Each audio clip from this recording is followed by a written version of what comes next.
കർത്താവിൻ്റെ പരിശുദ്ധമായ നാമം വാഴ്ത്തപ്പെടുമാറാകട്ടെ. എനിക്ക് ഈ ഒരു സെമിനാറിൽ സംസാരിക്കുവാനായിട്ട് തന്നിരിക്കുന്ന topic covenant marriage that grows stronger in Christ എന്നുള്ളതാണ്. Covenant marriage that grows stronger in Christ. Subject തന്നൊരു സെമിനാറിൽ എത്ര നോക്കിയിട്ട് ഒന്നും കിട്ടായിരുന്നപ്പം ഒരച്ചാണ്ട് ഞാൻ ചോദിച്ചു എന്താ ചെയ്യണ്ടേ. അപ്പോൾ അദ്ദേഹം എന്നോട് പറഞ്ഞു, ഇടയ്ക്കിടയ്ക്ക് സബ്ജക്റ്റ് പറയുക, പിന്നെ ബാക്കിയെല്ലാം അങ്ങ് പറഞ്ഞോളാം. ഇടയ്ക്കിടയ്ക്ക് സബ്ജക്റ്റ് പറയുക. എന്നാലും എൻ്റെ subject covenant marriage that grows stronger in Christ. That's my subject. അപ്പോൾ ഇടയ്ക്കിടയ്ക്ക് സബ്ജക്റ്റ് പറയാം, ബാക്കിയെല്ലാം അങ്ങ് പറയാം. ദൈവം നിങ്ങളെല്ലാവരും എന്നാലും I will try my level best to keep be justice to the topic.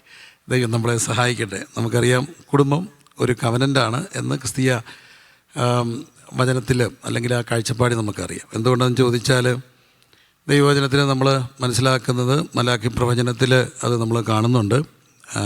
അവൾ നിൻ്റെ പത്നിയല്ലേ, വൈഫ് ഓഫ് ദൈ കവനൻറ്റ്, ഉടമ്പടിയുടെ ഭാര്യ എന്നുള്ളതാണ്. ഉടമ്പടി എന്നുള്ളത് വിശുദ്ധ വേദപുസ്തകത്തിൽ നമ്മൾ കാണുന്ന ഒരു തീമാണ്. ദൈവം മനുഷ്യനെ സൃഷ്ടിക്കുമ്പോൾ തൻ്റെ സ്വന്തം സ്വരൂപത്തിലും സാദൃശ്യത്തിലുമാണ് ദൈവം സൃഷ്ടിച്ചതെന്ന് കാണും. അവിടെയാണ് നമ്മൾ കുടുംബത്തെക്കുറിച്ച് ഒന്നാമതായിട്ട് ചിന്തിക്കേണ്ടത്. God created in the image and likeness of God. ദൈവം സൃഷ്ടിച്ചത് തൻ്റെ സ്വന്തം സ്വരൂപത്തിലാണ്. ദൈവത്തിൻ്റെ സ്വരൂപം എന്ന് പറയുന്നത് നമ്മുടെ മനസ്സിലേക്ക് വരുമ്പോൾ ഒന്നാമത് നമ്മുടെ മനസ്സിൽ വരുന്ന ചിന്ത, ദൈവം ആരാണ്?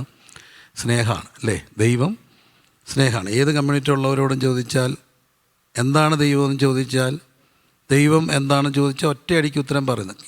ഒരു വാക്കിൽ ദൈവത്തെ ഒന്ന് പറയാമെന്ന് ചോദിച്ചാൽ പറയും, ദൈവം ആരാണ്? സ്നേഹമാണ്. God is love.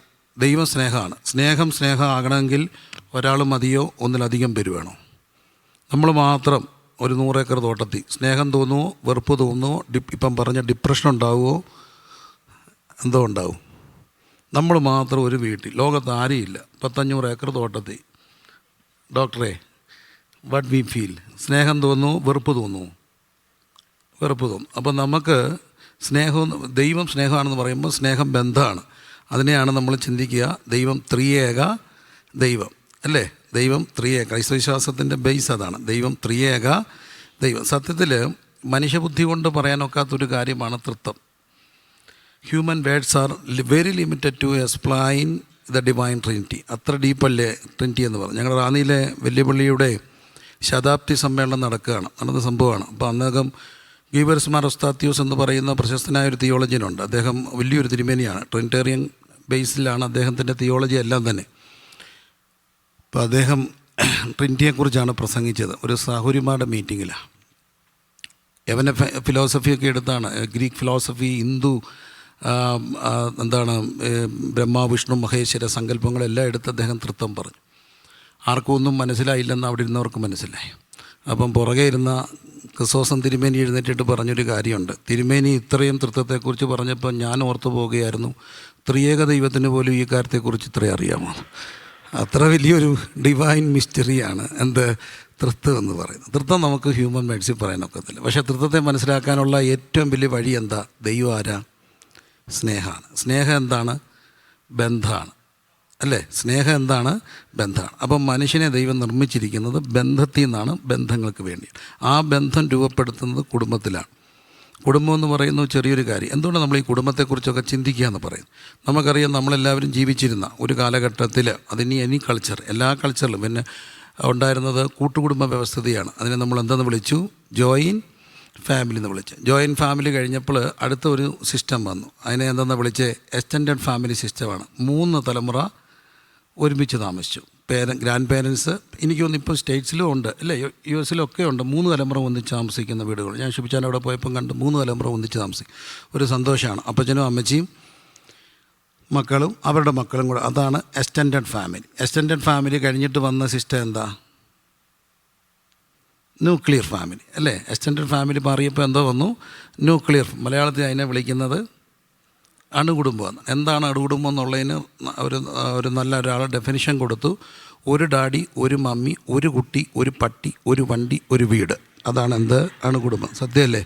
ഒരു ഡാഡി, ഒരു മമ്മി, ഒരു കുട്ടി, കുട്ടിക്കൊരു പട്ടി, ഒരു വണ്ടി. ഇവിടെയൊക്കെ വരുമ്പം വണ്ടി കൂടുതൽ കാണും, അത്രയൊക്കെ ഉള്ളൂ. ബാക്കിയെല്ലാം വണ്ടിയും പട്ടിയും കൂടുതൽ കാണും. പക്ഷേ ശിവചാരോടെ പോയപ്പോൾ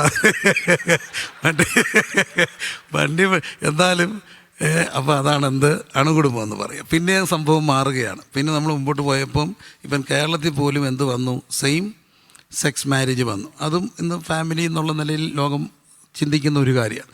പിന്നെയും പോയപ്പം സിംഗിൾ പേരൻറ്റ് വന്നു, ഡിവോഴ്സായിട്ടുള്ളവർ, ഒറ്റയ്ക്ക് ജീവിക്കുന്നവർ വന്നു. പിന്നെ അടുത്തൊരു ഫാമിലി സിസ്റ്റം വന്നു. ഇതെല്ലാം കേരളത്തിൽ പോലും സ്ട്രഗിൾ ചെയ്യുന്നൊരു കാര്യങ്ങളാണ്. എല്ലായിടത്തും ഇതിപ്പം നമ്മൾ യൂണിവേഴ്സൽ കൾച്ചറിലാണല്ലോ ജീവിക്കുക.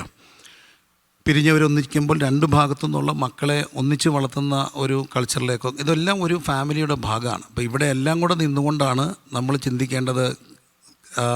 ക്രിസ്തു കേന്ദ്രീകൃതമായ ഉടമ്പടിയിൽ പണിയപ്പെടുന്ന കുടുംബം എന്ന് പറയും. പക്ഷേ ഇവരെല്ലാവരും പല ആംഗിളിലാണ് പറഞ്ഞത്. ഡോക്ടർ തോമസ് ഇടുക്കള മുതൽ ഡോക്ടർ റീമ വരെയുള്ളവർ അവരവരുടെ ആംഗിളിൽ പറഞ്ഞു. ഞാനൊരു പാസ്റ്റർ ആയതുകൊണ്ടും I am basically called as A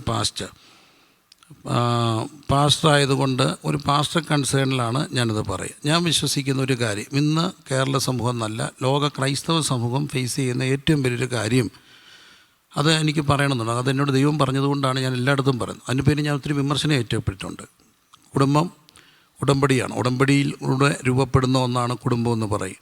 ഉടമ്പടിയുടെ ഏറ്റവും വലിയൊരു മഹത്വകരമായൊരു കാര്യം നമ്മൾ കാണുന്നത്, ജോനാഥാൻ ദാവീദിനോട് ചെയ്യുമ്പം തൻ്റെ എല്ലാം അഴിച്ച് ആർക്ക് കൊടുക്കുക, ദാവീദിന് കൊടുക്കുക. അൺകണ്ടീഷണലായിട്ട് തൻ്റെ മേലങ്കി, അത് രാജകത്വമാണ്, രാജത്വത്തെ കാണിക്കുന്ന മേലങ്കി ഉൾപ്പെടെ ബെൽറ്റ് വരെ അഴിച്ചു കൊടുക്കുകയാണ്.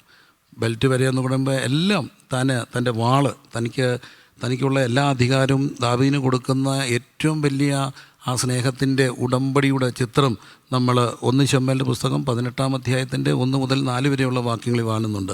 യോനാഥാൻ ദാവീദിനോട് ചെയ്യുന്ന ഉടമ്പടി. മലാഖിയിൽ നമ്മളത് കാണുന്നുണ്ട്. അവിശ്വസ്തത പാടില്ല. എന്താ കാര്യം? അവൾ നിൻ്റെ ധർമ്മ പത്നിയാണ്, ഉടമ്പടിയുടെ ഭാര്യയാണ്.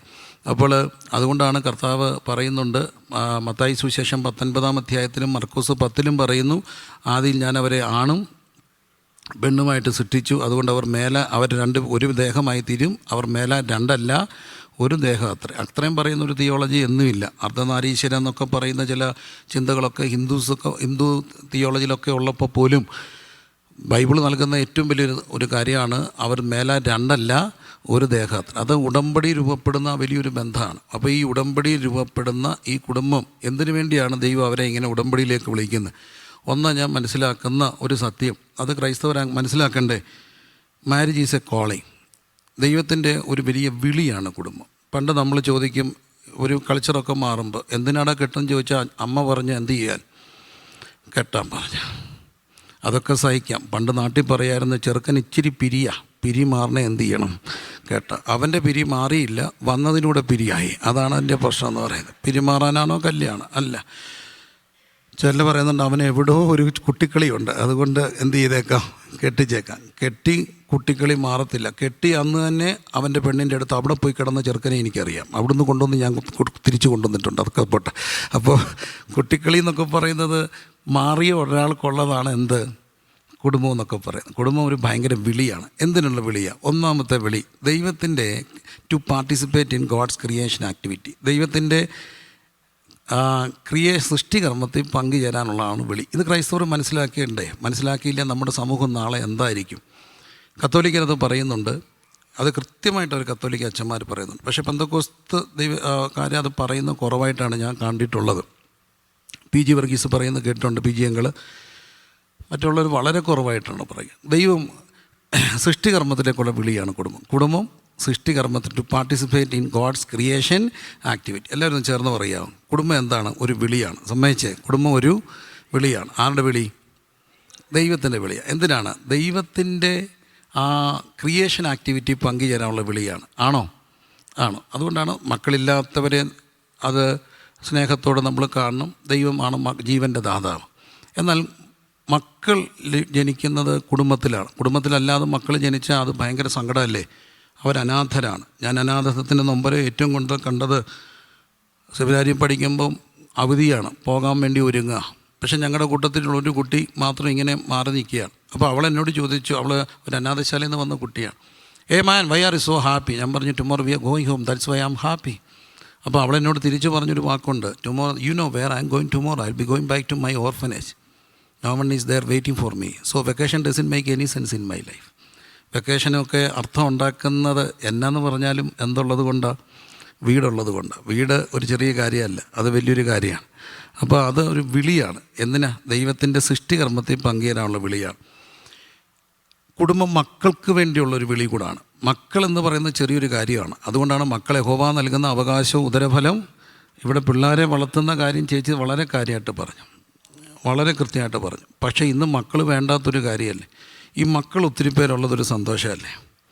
ഇന്ന് മക്കളോടുള്ള ഒരു വൈരുദ്ധ്യങ്ങളുടെ ലോകത്താണ് നമ്മൾ ജീവിക്കുക. മക്കൾ വേണ്ടാന്ന് പറയുന്നൊരു ലോകം. അത് ദൈവത്തിൻ്റെ ഒരു വിളിയാണ്.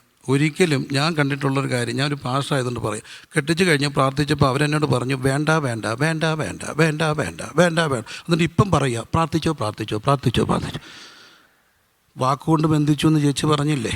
അതുകൊണ്ട് ദൈവത്തെ ഓർത്ത് പിള്ളേർ വേണ്ടാന്ന് പറയരുത്, പിള്ളേർ വേണമെന്ന് പറയാം. രണ്ടാമത്തെ കാര്യം, കല്യാണം വേണ്ടെന്ന് പറയരുത്. സമയത്ത് മക്കൾ യഹോവ നൽകുന്ന അവകാശം. എപ്പോഴാണ്? വീരൻ്റെ കയ്യിലെ അസ്ത്രങ്ങൾ എങ്ങനെയോ അങ്ങനെയാകുന്നു. അപ്പം കഴിവതും എപ്പം കെട്ടണം? യൗവനത്തിൽ കെട്ടണം. യൗവനത്തിൽ കെട്ടിയാലേ യൗവനത്തിൽ എന്തുണ്ടാകത്തുള്ളൂ? മക്കളുണ്ടാകത്തുള്ളൂ. ഒന്നാമത്തെ വിളി പാർട്ടിസിപ്പേറ്റ് ചെയ്യുക. ദൈവത്തിൻ്റെ ഒരു കുഞ്ഞ് ജനിച്ചു, ആ കുഞ്ഞങ്ങ് മരിച്ചുപോയി, സങ്കടമാണ്. ആ കുഞ്ഞ് ജനിച്ചു, കുഞ്ഞ് മരിച്ചുപോയി. ക്രൈസ്തവ വിശ്വാസം അനുസരിച്ച് ആ കുഞ്ഞ് സ്വർഗത്തിൽ കാണുമോ ഇല്ലയോ? കാണുമെന്ന് വിശ്വസിക്കുന്നവരൊന്ന് കൈപൊക്കാവും.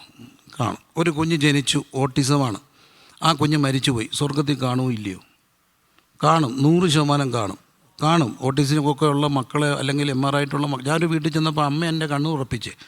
MR ആയിട്ടുള്ളൊരു കുഞ്ഞിങ്ങനെ ഇരിക്കുന്നത് കണ്ടപ്പം എനിക്കങ്ങ് സങ്കടമായി. ഇച്ചിരി മിടുക്കം കൊച്ചു, ബുദ്ധിയുള്ളൊരു കൊച്ചുമുണ്ട്. പക്ഷേ എൻ്റെ സങ്കടം കണ്ടപ്പോൾ അമ്മ പറഞ്ഞു, പാഷ എന്തിനാ പാഷ ഭാരപ്പെടുന്നത്?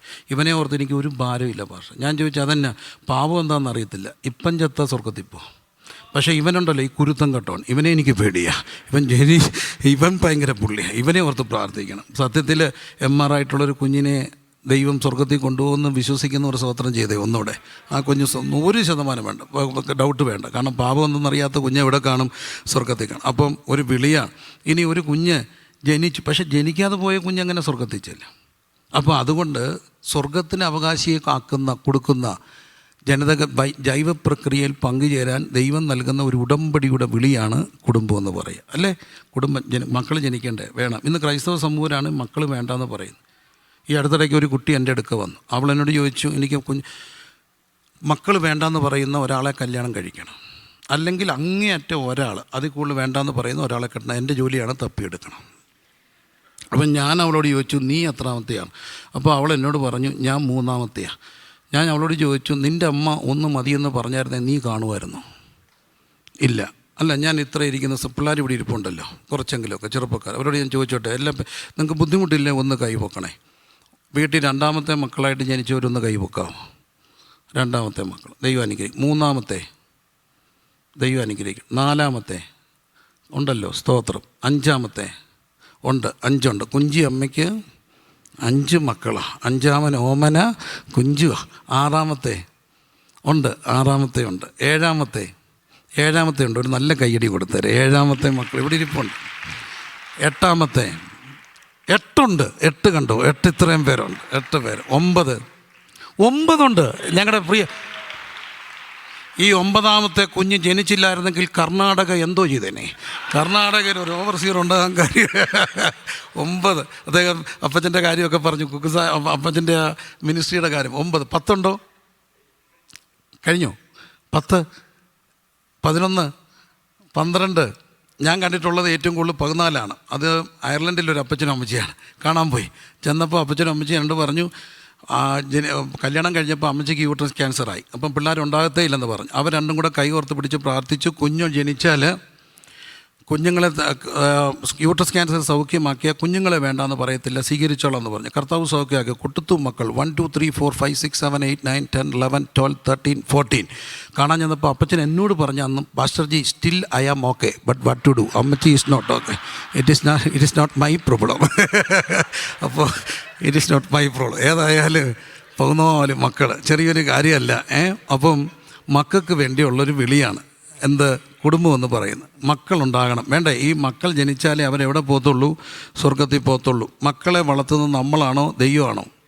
ദൈവം വളർത്തുമെന്ന് വിശ്വസിക്കുന്നവർ സ്തോത്രം ചെയ്തോട്ടെ. കാരണം മക്കളോടുള്ള നമ്മുടെ, അതായത് ഭർത്താവിൻ്റെ സ്നേഹം ഭാര്യയുടെ ഹൃദയത്തിൽ നിറയുമ്പോൾ, ഞാൻ എൻ്റെ ഒരു ഡെഫിനേഷൻ അങ്ങ് പറയാം. ഭർത്താവിൻ്റെ സ്നേഹം ഭാര്യയുടെ ഹൃദയത്തിൽ നിറയുമ്പോൾ തമ്പുരാൻ ഭാര്യയുടെ ഉദരത്തിൽ കൊടുക്കുന്ന സമ്മാനമാണ് മക്കളെന്ന് പറയുക. മക്കൾ ആരുടെ ദാനമാണ്? ദൈവത്തിൻ്റെ ദാനമാണ്. ഇങ്ങനെ മക്കൾ ജനിക്കണം. മക്കൾ വേണം. അതുകൊണ്ട് ജീവനെതിരെയുള്ള സംസ്കാരത്തിൽ നിന്ന് ക്രൈസ്തവ സമൂഹം തിരിഞ്ഞു നിന്നില്ലെങ്കിൽ അവർ കനത്ത വില അടുത്ത വർഷങ്ങളിൽ കൊടുക്കേണ്ടി വരും. ഇപ്പം ഞാൻ ചോദിച്ചു, ഈ മക്കൾ 9ാമത്തെ ഒരു 10-20 വർഷം കഴിഞ്ഞ് നമ്മൾ ജീവിച്ചിരിപ്പുണ്ടെങ്കിൽ ഒരു പക്ഷേ ഈ ചോദ്യം ചോദിച്ചാൽ 3ാമത്തേന് കൈവക്കാൻ ആരും കാണത്തില്ല. സത്യമല്ല ഞാൻ പറഞ്ഞേ. എനിക്ക് 4ാമതൊരു കുഞ്ഞുണ്ടായി. എന്നോ ബഹളമായിരുന്നു. വിശ്വാസികൾ പറഞ്ഞു ദശാംശം കൊണ്ടല്ലേ ജീവിക്കുന്നെന്ന്. അവസാനം ജനിച്ചപ്പോൾ വരുന്നവർ ചോദിച്ചു നിർത്തിയോ എന്ന്. അവസാനം തൂക്കാൻ ചെന്നൊരു ചേച്ചി ചോദിച്ചു നിർത്തിയും ചോദിച്ചു. ഇല്ലെന്ന് പറഞ്ഞു. അവർ ചൂലും തിരിച്ചുകൊണ്ട് അങ്ങ് ചെന്നു. നിർത്തിയില്ലടിയും ചോദിച്ചുകൊണ്ട്. അവർക്ക് ഇടിപ്പ് കൂടി. എൻ്റെ തോമസ് ലുക്കൽ സാറേ മെൻ്റൽ ഹെൽത്ത് വേണമായിരുന്നു. അവർക്ക് ഇടിപ്പ് കൂടിയിട്ട് അവസാനം ഡോക്ടറും നേഴ്സും വന്നിട്ട് എഴുതി വെച്ചു, വിസിറ്റേഴ്സ് ആർ നോട്ട് അലൗഡ്. ഗതികേടാ. 4ാമത്തെ ഇപ്പോഴും അവനോട് ദൂത് പറയുമ്പം പ്രവാചകർ പറയും നിന്ന കേട്ട കൊച്ചാന്ന്. എന്താണ്? 4ാമതൊരു കൊച്ചി ജനിച്ചു പോയി. അപ്പം എൻ്റെ ചൂടുള്ള കുറേ ചെറുപ്പക്കാർ പാസ്റ്റർമാരുണ്ട്. വിത്ത് കണ്ടീഷൻ പ്രസവം നിർത്തിയവരെ ഞാൻ പറഞ്ഞു വിടും. പ്രസവം നിർത്തി. ഒരു തമാശ പറയാം. പ്രസവം നിർത്തി. അപ്പോൾ ഞങ്ങളുടെ ഒരു പാസ്റ്ററുണ്ട്, ജെറി പാസ്റ്റർ. പുള്ളിക്കിപ്പം 4ാമത്തെ ഒരു കൊച്ചൂടായി ആകുവാണ്. അപ്പോൾ അവനോട് ചോദിച്ചു എന്തുവാടാ 4ാമത്തെ? അവൻ പാസ്റ്റർ പറഞ്ഞു പല കാര്യത്തിലും പ്രിൻസിപ്പൽ പാസ്റ്ററെ തോൽപ്പിക്കാൻ നോക്കിയിട്ട് ഒത്തില്ല, ഇതിലെങ്കിലും ഒന്ന് തോൽപ്പിക്കണം 4ാമത്തെയാണ്. അപ്പോൾ അത് കേട്ടപ്പോൾ എൻ്റെ പാവം ഭാര്യ പറഞ്ഞു മത്സരിക്കാനാണെങ്കിൽ ഭാവമെങ്കിൽ ഞാൻ ഇപ്പോഴും തയ്യാറാണെന്ന് പറഞ്ഞു. അപ്പം ഞാനിതൊരു ഗതികേടിന് തമാശ പോലെ എനിക്ക് ലൂസ് ടോക്കർ ഒരു കല്യാണത്തിന് ചെന്നപ്പോൾ ഈ കാര്യം പറഞ്ഞു എൻ്റെ ഭാര്യ പറഞ്ഞത് മത്സരിക്കാൻ തയ്യാറാണ്. അടുത്ത പാസ്റ്റർ എഴുന്നേറ്റ് പറഞ്ഞു ആ ഭാര്യ ഒന്ന് എഴുന്നേറ്റ് എല്ലാവരും കാണട്ടെന്ന്. എന്തൊരു ചമ്പലായിപ്പോൾ എൻ്റെ അമ്മ.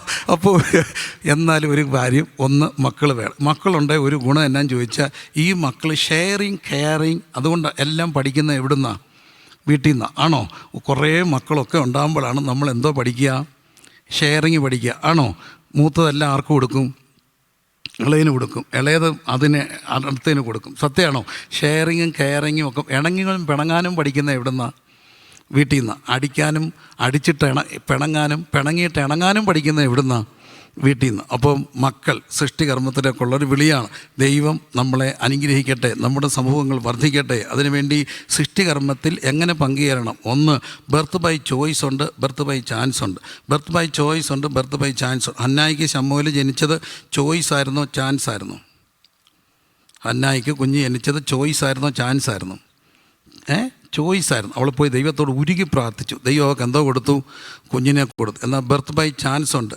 അബദ്ധം പറ്റിയത് ആക്സിഡൻ്റൽ ബർത്തായി പോയതാണ്.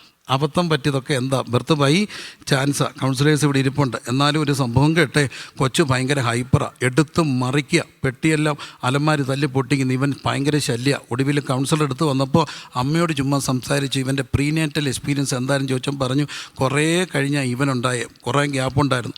അപ്പം ക്രിസ്ത്യൻസ് ആയതുകൊണ്ട് കളയാനും വയ്യ. അതുകൊണ്ട് ഇവർ രണ്ടും കൂടെ ഹോക്കി കളിച്ചു, ബാസ്ക്കറ്റ് ബോൾ കളിച്ചു. ഓഫ് റോഡ് റൈഡിൽ ഒരു സ്കൂട്ടറെ പോട്ടെന്ന് പോയില്ല. ഇവൻ പറ്റി പിടിച്ച് കിടന്ന്.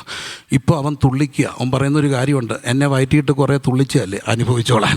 അത് ബർത്ത് ബൈ ചാൻസാണ്, ബർത്ത് ബൈ ചോയ്സ്. അപ്പം ദൈവത്തോട് പങ്കുചേരാൻ കഴിയുന്ന ഏറ്റവും വലിയൊരു വിളിയാണ് എന്ത്? കുടുംബം. ഈ കുടുംബത്തിൻ്റെ വിളി പങ്കുചേരുമ്പോൾ രണ്ടാമത്തെ ഒരു കാര്യം, family is the workshop of relationship. ഈ കവനൻ്റ് റിലേഷൻഷിപ്പിൽ വളരാൻ കഴിയുന്ന കുടുംബത്തിലാണ്. അവിടെയാണ് സാങ്ക്ടിഫിക്കേഷൻ നടക്കുക. വിശുദ്ധീകരണം നടക്കുന്ന എവിടെയാണ്? കുടുംബത്തിലാണ്. കർത്താവുമായിട്ടുള്ള ബന്ധം. ഇതൊരു 3-fold കോഡാണ്. സഭാപ്രസംഗം നമ്മളെ പഠിപ്പിക്കുന്നുണ്ട്. 3-fold കോഡാണ് സഭാപ്രസംഗം പഠിപ്പിക്കുന്ന. കുടുംബത്തിൽ എന്ത് നടക്കും? വിശുദ്ധീകരണം നടക്കും. സത്യമായിട്ടും ചോദിച്ചോട്ടെ, എനിക്കറിയാവുന്ന ഒത്തിരി വിവാഹം വേണ്ടാന്ന് വെച്ച് ജീവിച്ച് പ്രായമായവരെ ഞാൻ പലരും കണ്ടു.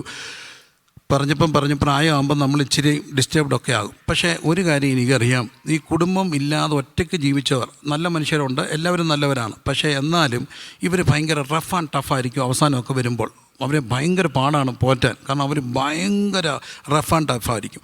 നമ്മളെ വിശുദ്ധീകരിക്കുന്ന എപ്പോഴും ആരാ? കുടുംബമാണ്. ആണോ? ആണ്. എനിക്കറിയാവുന്ന അമ്മച്ചി ആരായിരുന്നറിയാം? മോള്. അമ്മച്ചി ഭയങ്കര ജഗജില്ല് സാധനമായിരുന്നു. എനിക്കറിയാവുന്ന അമ്മച്ചി മരുമോളൊക്കെ വന്നവരെ വിറപ്പിച്ച് നിർത്തിയ അമ്മച്ചിയാണ്. അമ്മച്ചി എല്ലാവരും. പക്ഷേ അമ്മച്ചി ഇപ്പം കല്യാണമൊക്കെ കഴിഞ്ഞ് മോനെ കെട്ടിച്ച് ഇളയ മോൻ കെട്ടി വന്ന പെണ്ണ് മിടുക്കി ഒരു പെണ്ണാണ്. അവൾ വന്നപ്പോഴേ അമ്മച്ചിയോട് പറഞ്ഞു, ഇനി ഞാൻ അടുക്കള ഏറ്റെടുത്തോളാം, അമ്മച്ചി അവിടെ ഇരുന്നാൽ മതിയെന്ന് പറഞ്ഞു. അമ്മച്ചി ഇപ്പോൾ എല്ലാ ചൊവ്വാഴ്ച യോഗത്തിനും പോകും. പാട്ട് പാടാൻ പറയുന്നുണ്ടെങ്കിൽ അമ്മച്ചി പാടും, കാന്തനെ കാണുവാൻ ആർത്തി വള എന്ന് തീരും എൻ്റെ കഷ്ടം ഇന്നും വേണം. ഈ അമ്മച്ചിക്ക് നിത്യതയെക്കുറിച്ച് ബോധം ഉണ്ടാക്കിയത് ആരാ? മരുമോളാണ്. Family is a place of sanctification, വിശുദ്ധീകരണത്തിലേക്ക് ഒരു വിളിയാണ്. ആണോ? ആണ്. അവൻ ആരായിരുന്നറിയാം? ദേഷ്യം. ഇവിടുത്തെ ഈ മക്കളെ പോലെ അവൻ അമ്മയോട് ഭയങ്കരമായിട്ട് ദേഷ്യപ്പെടും. എൻ്റെ നാട്ടിലെ കാര്യമാണ്. അവന് രാവിലെ അമ്മ ചൂട് ദോശ കൊടുക്കണം, ഫ്രിഡ്ജിൽ വെച്ചത് വേണ്ട, അവൻ ചൂടായിട്ട് കൊടുക്കും. ഇതിനെല്ലാം തുള്ളുന്ന ഒരാളുണ്ട്. ആരാ? അമ്മ. അങ്ങനെ അമ്മ തുള്ളി അവനെ അങ്ങ് വഷളാക്കി. അവൻ പെണ്ണ് കെട്ടി. അപ്പോൾ അവൻ പറഞ്ഞു എനിക്ക് ചൂട് വേണം. അവൾ പറഞ്ഞു എൻ്റെ അവിടെ ഇരിപ്പുണ്ട്, വേണേ ചൂടാക്കി കഴിക്കാൻ പറഞ്ഞു. ഇപ്പോൾ അവൻ ഒരു പരാതിയില്ല. അവനെ വിശുദ്ധീകരിച്ചത് ആരാ? പെണ്ണാണ്. പെണ്ണ് വന്നപ്പോൾ വിശുദ്ധീകരിക്കപ്പെട്ട ചെറുക്കന്മാരാണ് ഇവിടെ ഒത്തിരി പേരിരിക്കുക. അല്ല, ചോദിച്ചു നോക്കിയോ ഇവർ. അപ്പം family is a place for sanctification. അവിടെയാണ് വിശുദ്ധീകരണം നടക്കുക. കുടുംബം വിശുദ്ധീകരണത്തിലേക്കുള്ള വിളിയാണ്. മൂന്നാമത്തെ എൻ്റെ കാര്യം ചോദിച്ച്, എനിക്കറിയാവുന്ന അവൾ അന്നോ ഒരുക്കമായിരുന്നറിയാം. അവിടെ അവൾക്ക് എത്ര മണിക്കൂർ വേണം ഒരുങ്ങാൻ. അവളങ്ങ് ഭയങ്കര ഒരുക്കക്കാരത്തിയാണ്. അങ്ങനെ നടന്ന് അവൾ കല്യാണം കഴിച്ചപ്പം പടപട 3 പിള്ളേരുണ്ടായി. ഇച്ചിരി ഹൈപ്പർ ആക്റ്റീവ്, ഒരു മിട്ടുക്കര് ത്രില്ല് പിള്ളേരാ. ഈ കൊച്ചിന് നടന്ന കാര്യം എനിക്കറിയാം. കോളേജിൽ പഠിക്കുമ്പോൾ അവളെന്തോ സുന്ദരിയായിരുന്നു, എന്തോ ഒരുക്കുമായിരുന്നു. അവളെ ഞാൻ കുറേ നാളെ കണ്ടപ്പോൾ ഒരു വലിയൊരു ബാഗും തൂക്കി 3-4 പിള്ളേരുമായിട്ട് ഒരു മാളിലോട്ട് കയറാൻ നിൽപ്പുണ്ട്. കാലേ നോക്കിയപ്പോൾ 2 ചെരുപ്പാണ്. അപ്പം ഞാൻ ചോദിച്ചു ഇതെന്നാൻ ചോദിച്ചപ്പോൾ അവൾ പറഞ്ഞ് ന്യൂ ട്രെൻഡാണ്. അപ്പോൾ ഇവളെ ഈ ഒഴുക്കക്കാരത്തെ വിശുദ്ധീകരിച്ചത് ആരാ? പിള്ളേരാണ്. പിള്ളേർ വന്നപ്പോൾ വിശുദ്ധീകരിക്കപ്പെട്ടവരൊന്ന് കൈ വെക്കാമോ? സത്യമായിട്ട് ഉരുക്കി നമ്മളെ ഒരുക്കി എടുത്തത് ആരാ? കണ്ട് കൈ വെക്കി അല്ലേ? പിള്ളേർ നമ്മളെ ഒരുക്കുമോ? അപ്പം കുടുംബം എന്ന് പറയുന്നത് എന്താണ്? വിശുദ്ധീകരണത്തിലേക്കുള്ള വിളിയാണ്. അത് നമ്മളെ വിശുദ്ധീകരിക്കും. മൂന്നാമത്തെ ഒരു കാര്യം, ഈ കവനൻ റിലേഷൻഷിപ്പ് വളരുമ്പോഴാണ് ബന്ധം വളരുന്നത്. എഫേസ്യ ലേഖനത്തിൽ ബന്ധങ്ങളുടെ വലിയൊരു പട്ടിക പറഞ്ഞിട്ട് പറയുന്നു, ക്രിസ്തുവിൻ്റെ ഭയത്തിൽ അന്യോന്യം എന്ത് ചെയ്യണം? കീഴടങ്ങിയിരിക്കണം. എന്നിട്ട് പറയുന്നത്, ഭർത്താക്കന്മാരെ നിങ്ങളുടെ ഭാര്യമാരെ എന്ത് ചെയ്യണം? സ്നേഹിക്കണം. ഭാര്യമാരെ നിങ്ങളുടെ ഭർത്താക്കന്മാർക്ക് എന്ത് ചെയ്യണം? കീഴടങ്ങിയിരിക്കണം. തീർന്നില്ല. മക്കളെ, നിങ്ങളുടെ അമ്മയപ്പന്മാരെ നിങ്ങളുടെ മക്കളെ എന്ത് ചെയ്യരുത്? കോപിപ്പിക്കരുത്. പറഞ്ഞില്ലേ? ഈ അപ്പന്മാരെ, മാതാപിതാക്കളെ നിങ്ങളുടെ മക്കളെ എന്ത് ചെയ്യരുത്? കോപിപ്പിക്കരുതെന്നൊക്കെ പറഞ്ഞു. ഇവിടെ ഈ മെൻ്റൽ ഹെൽത്തിനെ കുറിച്ചൊക്കെ പറഞ്ഞു, സൂയിസൈഡൽ ടെൻഡൻസിയെക്കുറിച്ചൊക്കെ ഇപ്പോൾ ഡോക്ടർ റീമ പറഞ്ഞു നമ്മൾ അഡ്രസ്സ് ചെയ്യണമെന്ന്. ഞാനിപ്പോൾ ഓർക്കുകയായിരുന്നു, ഞാൻ കൊച്ചിലെ ഏതാണ്ട് പറഞ്ഞപ്പോൾ എൻ്റെ അപ്പനോട് എന്ന് പറഞ്ഞു ഞാൻ തൂങ്ങിച്ചാകുമെന്ന് പറഞ്ഞു. എൻ്റെ അപ്പൻ എനിക്ക് കൗൺസിലിംഗ് തന്നു. എന്നോട് ചോദിച്ചാൽ എങ്ങനെയാ ചാകുക? ഞാനൊരു പഴയ കയറ് കൊണ്ട് കാണിച്ചിട്ട് പറഞ്ഞു ഇവത്തെ കെട്ടി ഞാലൊന്ന്. പുള്ളി കുറച്ച് കഴിഞ്ഞപ്പോൾ ഒരു പുതിയ കയറ് മേടിച്ചുകൊണ്ടെന്ന് പറഞ്ഞു, പൊട്ടാ ഈത്തെ നീ തൂങ്ങിയാൽ ചത്തു പൊട്ടിപ്പോയാൽ ഒന്നിനും കൊള്ളത്തില്ല, ശവം കാണാൻ പോലും. അതുകൊണ്ട് തൂങ്ങുക. അതായിരുന്നു എൻ്റെ counselling. That was the council which we got from our dear parents. എന്നാലും ചത്തിൻ്റെ മക്കളെ, അത് വേറൊരു കാര്യം. പക്ഷേ ഇന്നിനോട് അങ്ങനെ പറയാൻ ഒക്കത്തില്ല. പറയരുത് കേട്ടോ, അപകടമായിപ്പോവും. അവിടെയാണ് മെൻ്റൽ ഹെൽത്തിൻ്റെ ആവശ്യം. കാരണം കാലം മാറുകയല്ലേ. എന്നാൽ പോലും അവിടെ മക്കളെ കോപിപ്പിക്കരുതെന്ന് പറയുന്നുണ്ട്. പിന്നെ പക്ഷേ മക്കളും പറയുന്നുണ്ട് നിങ്ങളുടെ അമ്മയപ്പന്മാരെ എന്ത് ചെയ്യണം? ക്രിസ്തുവിൽ അനുസരിക്കണം. അപ്പോൾ ഇതെല്ലാം ഫാമിലി എന്ന് പറയുന്നത് വർക്ക്ഷോപ്പ് ഓഫ് റിലേഷൻഷിപ്പാണ്. അവിടെ ക്രിസ്തു കേന്ദ്രീകൃതമാകുമ്പോഴാണ് വർക്ക്ഷോപ്പ് ഉണ്ടാകുക. പെട്ടെന്ന് മുമ്പോട്ട് പോകുക. ഒന്ന്, അപ്പനും മകനും എങ്ങനെ ആയിരിക്കണം? ഇത് പഠിപ്പിക്കണം. ക്രിസ്തുവിനെ നോക്കിയാൽ മതി. അപ്പനും മകനും എങ്ങനെ ആയിരിക്കണം? മകനും അപ്പനും എങ്ങനെ ആയിരിക്കണം? ക്രിസ്തുവിനെ നോക്കിയാൽ മതി. ഒരു മകൻ അപ്പനോടാകണം ക്രിസ്തുവാണ്. എനിക്കറിയാവുന്ന ഒരേ ഒരു മോന് കേട്ടോ, ആ ഒരു മോൻ ഹി വാസ് ഓൺലി സൺ. ആ ഒരു മോൻ കുറേ നാളത്തേക്കിന് ദൂരെ പോയി. എന്തിനാണെന്നറിയാമോ? ഈ വെൻ ഫോർ ഹിസ് ജോബ്, അവൻ്റെ ദൗത്യമായിട്ട് ബന്ധപ്പെട്ട് പോയ ഈ മോനെ ഞാൻ ശ്രദ്ധിച്ച് കേട്ടോ. എത്ര കഷ്ടപ്പെട്ടാണെങ്കിലും എന്നും രാത്രി ഈ മോൻ അപ്പൻ്റെ അടുക്ക പോവും. എന്നിട്ട് ഇവർ രണ്ടും കൂടെ നേരം വെളുക്കോളം വർത്താനം പറയുക. I was amazed. എന്തോ ഇവർ പറയുന്നത്. കാരണം ഞാനൊരു കുഞ്ഞിനോട് പറഞ്ഞു, കുഞ്ഞെ നീ അപ്പനോട് കുറച്ചുകൂടെ ഒന്ന് വർത്താനം പറയണം. ആ മോൻ എന്നോട് പറഞ്ഞ മറുപടിയാണ് നോ കോമൺ സബ്ജക്റ്റ്. സത്യമല്ലേ? സബ്ജക്റ്റ് ഇല്ല, അതുകൊണ്ടാണ് ഞാനൊരു ദിവസം വെളുപ്പിനെ 3 മണിക്ക് ഇവൻ്റെ അടുക്ക ചെല്ലണ്ട വന്നു. ഒത്തിരി വിളിച്ചിട്ട് എടുത്തില്ല. അവസാനം 3 മണിക്ക് എന്ന് വിളിച്ചോണ്ടിപ്പം ഫോൺ വിളിച്ചുകൊണ്ട് അവൻ്റെ ഇറങ്ങി വരുന്നത്. ഞാൻ ഫോൺ എടുത്ത് നോക്കിയപ്പോൾ ചുട്ടുപഴുത്തിരിക്കുക. ചുമ്മാ കോൾ ഡ്യൂറേഷൻ നോക്കിയപ്പോൾ 12 മണിക്ക് തുടങ്ങിയ കോള. ആരെയാണെന്നറിയാമോ? അവൻ്റെ പെണ്ണിനെയാണ്, ടീനേജാ. എനിക്ക് ഇപ്പോഴും അത്ഭുതം, ഈ 3 മണിക്കൂർ ഇവൻ എന്തോ വർത്താനം പറഞ്ഞത്. ഹമാസ് പലസ്തീൻ യുദ്ധം പ്രശ്നം, ഇറാൻ യുദ്ധമൊക്കെയാണോ എന്തോ ആയിരിക്കും ഇവർ പറഞ്ഞു. ഇവർക്ക് സബ്ജക്റ്റ് ഉണ്ട്, പക്ഷേ ആരോടും മിണ്ടാനില്ല, അപ്പനോട് മിണ്ടാനില്ല. പക്ഷേ ഈ മോൻ എന്നും പോയിട്ട് നേരം വെളുക്കോളം വർത്താനം പറയും. ഈ മോൻ്റെ പേരറിയാവോ? യേശുന്നാ. എന്നും രാത്രി അപ്പൻ്റെ അടുക്ക പോകും. എന്നിട്ട് ദേ വർ ടോക്കിംഗ് ഓൾ നൈറ്റ്. ഒറ്റ ദിവസം പോലും ഇല്ലാതെ. മോൻ്റെ പേരെന്നാ? യേശു. അപ്പം ബന്ധം പണിയാൻ ഒറ്റയാൾ മതി. അവന് ക്രിസ്തുവിൽ വളരുന്ന ബന്ധമുണ്ടോ? അപ്പനും മോനും തമ്മിൽ ബന്ധം ഉണ്ടാവുമോ? മകൻ അപ്പനോട്. അതുകൊണ്ടാണ് ഗാന്ധിജിയുടെ സത്യാന്വേഷണ പരീക്ഷണങ്ങളിലെ 3-ാമത്തെ ചാപ്റ്ററിൽ പറയുന്ന ഒരു കാര്യമുണ്ട്. ഗാന്ധിജിയുടെ അപ്പം മരിക്കാറായപ്പം ഗാന്ധിജി ഇങ്ങനെ കാല് തൂത്തുകൊണ്ടിരിക്കുക. അപ്പൻ്റെ അനിയൻ വന്നിട്ട് പറഞ്ഞു, നീ വേണേൽ പോയി കിടന്നോളാൻ പറഞ്ഞു. കസ്തൂർബായുടെ മുറിയിൽ പോയി കിടന്നു. കുറച്ച് കഴിഞ്ഞപ്പോൾ അപ്പം ആരോ വന്ന് കഥ കൂട്ടിയപ്പം സെർവൻ്റ് പറഞ്ഞു ഗാന്ധിജി ഫാദർ മരിച്ചു പോയെന്ന് പറഞ്ഞു. ഗാന്ധിജിക്ക് സങ്കടമായിപ്പോയി. ഗാന്ധി അത് എഴുതുന്നുണ്ട്, കുറേ നേരം കൂടെ അപ്പൻ്റെ കാല് തിരുമ്മി ഇരുന്നെങ്കിൽ അപ്പം മരിക്കുമ്പോൾ എൻ്റെ കണ്ണി നോക്കി മരിച്ചേനെ. അവിടെ ആ ക്രിസ്തുവിനെ കാണേണ്ടത് എല്ലാ രാത്രിയിലും അപ്പനുമായിട്ട് ബന്ധം. അപ്പം ക്രിസ്തു കേന്ദ്രീകൃതമാണെങ്കിൽ അപ്പനും മോനും തമ്മിലുള്ള ഗ്യാപ്പ് കുറയും. ഇനിയും അപ്പനും മോനും തമ്മിലുള്ള തിരിച്ചാണല്ലോ ഈ മക്കളെ വളർത്തുക പറഞ്ഞില്ലേ, മക്കളെ വളർത്തുക പാടുക.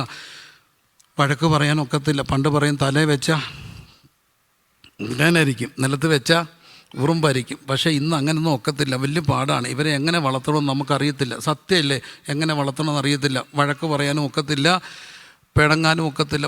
ഇത് സത്യത്തിൽ തിയറിയല്ല. ഇതാണെങ്കിലും പ്രാക്ടിക്കലി വരുമ്പോൾ ഇതെല്ലാം പാടല്ലേ. എന്തോ ചെയ്യണമെന്ന് നമുക്കറിയത്തില്ല. പക്ഷേ എനിക്കറിയാവുന്ന അപ്പൻ്റെ മക്കളങ്ങ് പോയി കേട്ടോ. അവർ എല്ലാം കൂടെ അങ്ങ് പോയി. അതിന് നേതാവായിരുന്നവൻ ഇവരെ എല്ലാം വിളിച്ചുകൊണ്ട് രാത്രിയിൽ അങ്ങ് പോയി. എല്ലാം കൂടെ പിന്മാറിപ്പോയി. ഇവരെല്ലാം കൂടെ പിന്മാറിപ്പോയിട്ട് വെളുപ്പിനെ തുണിയില്ലാതെ വരിക. പത്രോസ തെബരിയാസില്ല ഉണ്ടോ, നഗ്നനാടുന്നു, എടുത്ത് കടലിൽ ചാടുന്നുണ്ട്. പക്ഷേ കർത്താവ് അവിടെ ഇങ്ങനെ നിന്നിട്ട് തീയൊക്കെ ഒരുക്കി. എന്തിനായിരിക്കും കർത്താവ് തീ ഒരുക്കുകയും? ഒരു പത്രോസൻ തീയുടെ അരികെ ഇരുന്നുകൊണ്ടാണ് 3 വട്ടം തള്ളി പറയുന്നത്, ഇവനെ എനിക്ക് എന്ത് ചെയ്യത്തില്ല, അറിയത്തില്ല. ഇത് രംഗം പുനരാവിഷ്കരിക്കുക, നാടകം പുനരാവിഷ്കരിക്കുന്ന ഒരു നാടകകർത്താവിൻ്റെ ആ കലയാണ് അവിടെ കാണുക. തീ വെച്ചു, പത്രോസിനെ വിളിച്ചിരുത്തി ചോദിച്ചു, നിനക്കെന്നോട് സ്നേഹമാണ്? തീ കണ്ടപ്പോൾ അവനൊന്ന് പൊള്ളി. ഒരു തീക്ക് ഇരുന്നുകൊണ്ടാണ് പറഞ്ഞത് അവനെ അറിയത്തില്ലെന്ന്. എത്ര ഒതറിയവനെയും തിരിച്ചു പിടിക്കാൻ കഴിയുന്നത് ക്രിസ്തുവിൻ്റെ സ്നേഹമാണ്. എത്ര ഒതറിപ്പോയവനെയും തിരിച്ചു പിടിക്കാൻ ഒരപ്പന് കഴിയണമെങ്കിൽ ക്രിസ്തുവും അപ്പനും കൂടെ ഒന്നായി ഇരുന്നാൽ തിരിച്ചു പിടിച്ചല്ലേ ഈ മക്കളെയെല്ലാം. പിന്നെ പോയോ? ഇല്ല. പിന്നെ ചരിത്രം പറയുന്നു പത്രോസിനെ തലകീഴായിട്ട് എന്ത് ചെയ്തു? ക്രൂശിച്ചെന്ന. ഇനിയും ഒരു ഭാര്യയും ഭർത്താവും തമ്മിലുള്ള ബന്ധം അറിയാൻ ഏറ്റവും വലിയൊരു കാര്യം എന്താണെന്നറിയാമോ? ഞാൻ പറയുന്നൊരു കാര്യം, ഞാൻ വിശ്വസിക്കുന്നൊരു കാര്യം, ഭർത്താവും ഭാര്യയും തമ്മിലുള്ള റിലേഷൻഷിപ്പിൽ പറയാതറിയണം. ഭർത്താവിൻ്റെ മുഖം പാടിയാൽ ആരറിയണം? ഭാര്യ അറിയണം. ഭാര്യയുടെ മുഖം പാടിയാൽ ആരറിയണം? ഭർത്താവ് അറിയണം. വേണ്ടേ? അതാണ് സത്യം. അതല്ലേ കുടുംബം. മക്കൾക്ക് എന്താ പറ്റിയ? ഇതാണ് ഈ അമ്മയുടെ ഒരു പ്രത്യേകതയുണ്ട്. നല്ല അമ്മയൊക്കെ വീട്ടിലുണ്ടെങ്കിൽ പിള്ളേരുടെ എല്ലാം അറിയാം. കാരണം യോഹന്നാൻ്റെ സുവിശേഷം 2-ാം അധ്യായത്തിൽ അവിടെ ഒരു കാര്യം കുറഞ്ഞു പോയപ്പോൾ അറിഞ്ഞതാരാ? അമ്മയാണ്. പക്ഷേ ലോത്തിൻ്റെ വീട്ടിൽ ആരില്ലായിരുന്നു? അമ്മയില്ലായിരുന്നു. 2 മക്കളും അപ്പൻ്റെ കൂടെ കിടന്നതും എഴുന്നേറ്റതും അപ്പൻ എന്ത് ചെയ്തില്ല? അറിഞ്ഞില്ല. എല്ലാ അമ്മമാർക്കും വാഴ്വ് അമ്മയുണ്ടെങ്കിലേ അറിയത്തുള്ളൂ. അമ്മ അറിയുക മാത്രമല്ല, അത് കർത്താവിനോട് അറിയിക്കുകയും ചെയ്യും. അവിടെയാണ് ആ പരിഹാരമൊക്കെ ഉണ്ടാകുക. എന്നാലും ഭർത്താവും ഭാര്യയും തമ്മിലുള്ള ബന്ധത്തിലെ ഏറ്റവും വലിയൊരു ബന്ധം മനസ്സിലാക്കേണ്ടത് പറയാതറിയണം. മുഖം പാടിയാൽ എന്ത് ചെയ്യണം? അറിയണം. പക്ഷേ എനിക്കറിയാവുന്ന പല മലയാളി ഭർത്താക്കന്മാരും വരുമ്പം ഭാര്യ ചോദിക്കും, എന്നാ മനുഷ്യ വല്ലാതിരിക്കുക മുഖത്ത്, എന്തോ പറ്റി? ഒന്നും പറ്റിയില്ല. എന്നാന്ന് വെച്ചാൽ അങ്ങ് പറ. ഓ ഒന്നുമില്ല. എടോ അങ്ങ് പറയാൻ ഒന്നുമില്ല. ഞാൻ ചോദിച്ചാൽ പറയത്തില്ല. അവളുമാരൊക്കെ ചോദിച്ചാൽ അങ്ങനെ അങ്ങോട്ട് നിന്നോണ്ട് അങ്ങോട്ട് വായിക്കുന്നത് കണ്ടാലോ എല്ലാം പറയും. ഞാൻ ചോദിച്ചാൽ എല്ലാം പറയും. വല്ലതും പറയോ? വല്ലതും പറയും ഇല്ല. ഭർത്താവിനോട് പറഞ്ഞു തലവേദന, വിളിക്ക് 911 അതോ അല്ലേ എന്ന് പറഞ്ഞാൽ ഇച്ചിരി വിക്സ് എടുത്ത് കൊടുത്താൽ തീരാനുള്ള പ്രശ്നമേ ഉള്ളൂ. പക്ഷേ പറയാതറിയണം. കർത്താവുമായിട്ടൊരു ബന്ധമുണ്ടെങ്കിൽ പറയാതറിയാം. എനിക്കെന്തുകൊണ്ടാണ് ഞാൻ ഈ കർത്താവിനെ പ്രസംഗിക്കുക? പറയാതറിയും. ഞാൻ ഈ മക്കളുടെ കാര്യമൊക്കെ പറഞ്ഞില്ലേ, ഈ പാസ്റ്റർമാർക്കും ഭയങ്കര പ്രശ്നമുണ്ട്. ഇവിടെ ഒത്തിരി പാസ്റ്റർമാരുണ്ട്. എല്ലാ വിശ്വാസികൾ എനിക്കൊരു ഒത്തിരി കുടുംബങ്ങളുള്ള ഒരു എളിവനായ ദാസൻ എന്തുമാത്രം കുടുംബങ്ങൾ സങ്കടങ്ങൾ എന്നോട് പറയും. ഭാര്യയും ഭർത്താവും കൂടെ പിണക്കമായ എന്നോട് വന്ന് പറഞ്ഞിട്ടുണ്ട്, അച്ഛാ 2 ആഴ്ചയായിട്ട് അവളെ ഇടത്തൂടാ, വീട്ടിലൊന്ന് വരണം. പറഞ്ഞു എന്ന് പറയരുത്. പറഞ്ഞ അവളെ അഭിമാനിയെ കൊന്നുകളയും. പറയാതൊന്ന് വന്നേക്കണം. ഞാൻ പോരാൻ നേരത്ത് അവിടെ പറയും ആത്മനിയോഗം. 2 പേരിങ്ങി വന്നേ. ഒരു നിയോഗം അല്ല കേട്ടോ, ദൈവാത്മാവൊന്നും പറഞ്ഞല്ല, അങ്ങനെ പറഞ്ഞു. ഇങ്ങനെയൊക്കെ നിങ്ങളുടെ ഭാഷ പറഞ്ഞാൽ ഓർത്തോണം കേട്ടോ. അപ്പോൾ ആത്മനിയോഗം വന്നേ, ഒന്ന് കൈപിടിച്ചൊന്ന് പ്രാർത്ഥിക്കുക. അതോടെ പ്രശ്നമൊക്കെ തീരത്തില്ലേ. പക്ഷേ ഭാര്യയും സത്യമായിട്ടും ഭർത്താവും ഭാര്യയും തമ്മിൽ പ്രശ്നമുണ്ടെങ്കിൽ നമ്മളോട് പറയും. കുഞ്ഞുങ്ങൾക്ക് പ്രശ്നമുണ്ടെങ്കിൽ പാസ്വേഡ് എത്ര കുഞ്ഞുങ്ങളുടെ രഹസ്യം ഈ ചങ്കിയിരിപ്പുണ്ട്. ഇറങ്ങിപ്പോയത് ഉൾപ്പെടെ ഞാൻ പിടിച്ചുകൊണ്ട് വന്നിട്ടുണ്ട്.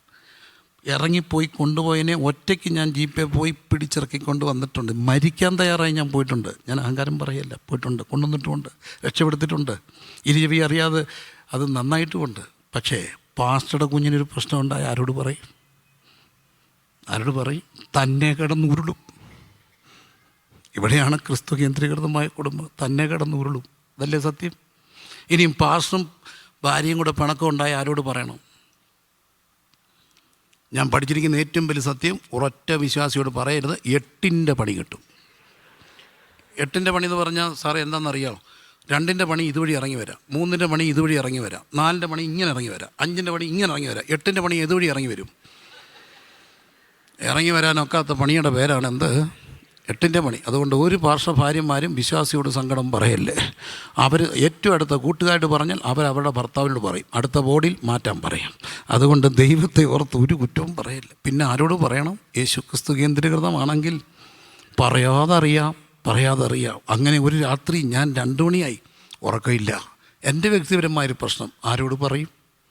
എല്ലാ ലൈറ്റും ഓഫ് ചെയ്തു ഞാൻ തനിച്ചിങ്ങനെ ഇരിക്കുകയാണ്. കാരണം രാത്രി പ്രാർത്ഥിക്കാൻ വരുന്ന പിള്ളേരുണ്ട്, അവരും അറിയണ്ട ഞാനിരിക്കുന്നത്. അപ്പോൾ അവരെന്നോട് ചോദിക്കുക എന്നെ ഇരിക്കുക.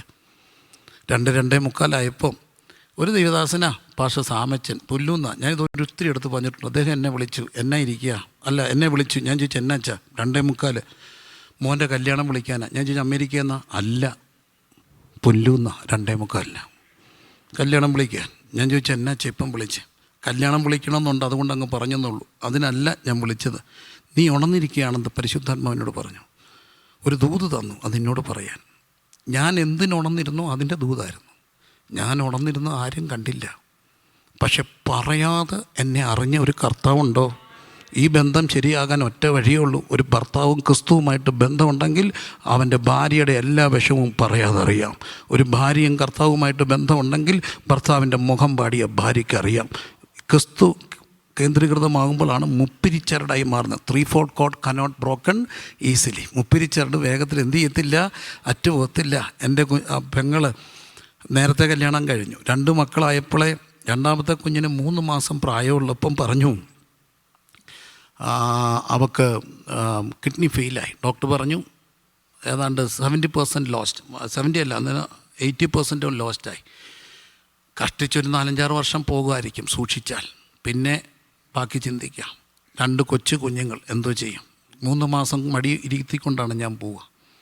കർത്താവിനോട് പ്രാർത്ഥിച്ച് കുഞ്ഞുങ്ങളൊന്നും വളരുന്നിടം വരെയൊക്കെ അവളൊന്ന് തന്നെ കുളിക്കണം, അത്രയൊക്കെ പ്രാർത്ഥിച്ചുള്ളൂ. പക്ഷേ കർത്താവിൻ്റെ കൃപയാ, തന്നെ കുളിക്കാനൊക്കെ പ്രായമാകുന്ന സമയത്ത് വരെയൊക്കെ അവളിങ്ങനെ കഷ്ടപ്പെട്ടു പോവുക. പക്ഷേ രോഗം മൂർച്ഛിച്ചു. ഒരു ദിവസം വെളുപ്പിനെ അമൃത ഹോസ്പിറ്റൽ വെളുപ്പിനെ പോകണം, ഞാനുമുണ്ട്. വെളുപ്പിനെ പോകാൻ വേണ്ടി റെഡിയാകാൻ റെസ്റ്റ് റൂമിൽ പോയ എൻ്റെ പെങ്ങൾ അവിടെ മയങ്ങിപ്പോയി.